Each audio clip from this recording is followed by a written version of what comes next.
harus ingat bahwa Yesus Kristus lahir sebagai orang Yahudi.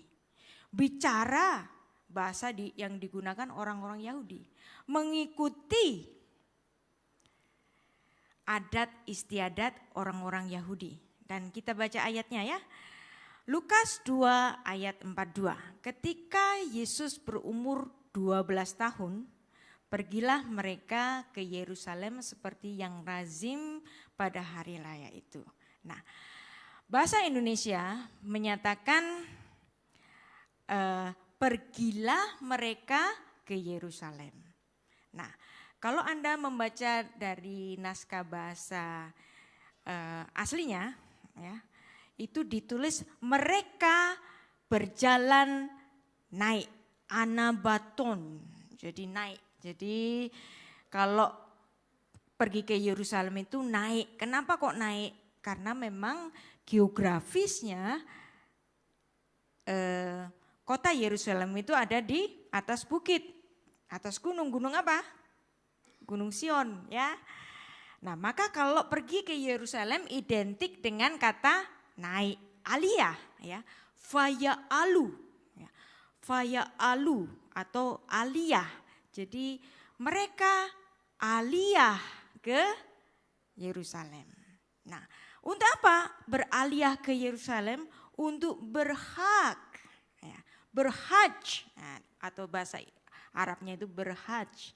Kira-kira kalau saya bilang berhak atau berhaj itu mirip dengan kata bahasa Indonesia apa kira-kira? Haji, yes.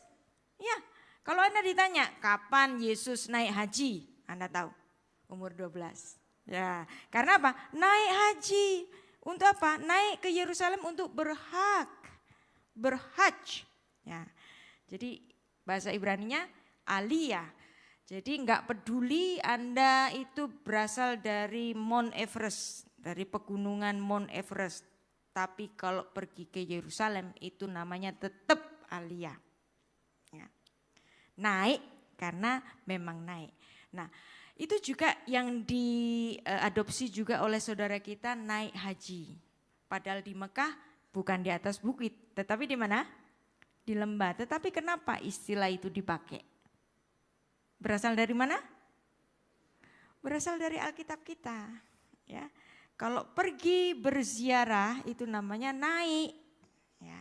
Walaupun Mekah ada di lembah, karena dahulunya memang kalau berziarah untuk perjalanan keagamaan itu namanya naik ke Gunung Sion. Nah, ini adalah penampakan Yerusalem hari ini. Dan di situ dulu Tuhan Yesus ketika umur 12 tahun dibawa oleh orang tuanya berhaji. Yesus naik haji, ya. Jadi kalau kita ke Israel namanya naik haji juga, sama ya. Karena memang semua istilah-istilah itu berasal dari kita, walaupun hari ini di Israel itu tidak ada Bait Allah.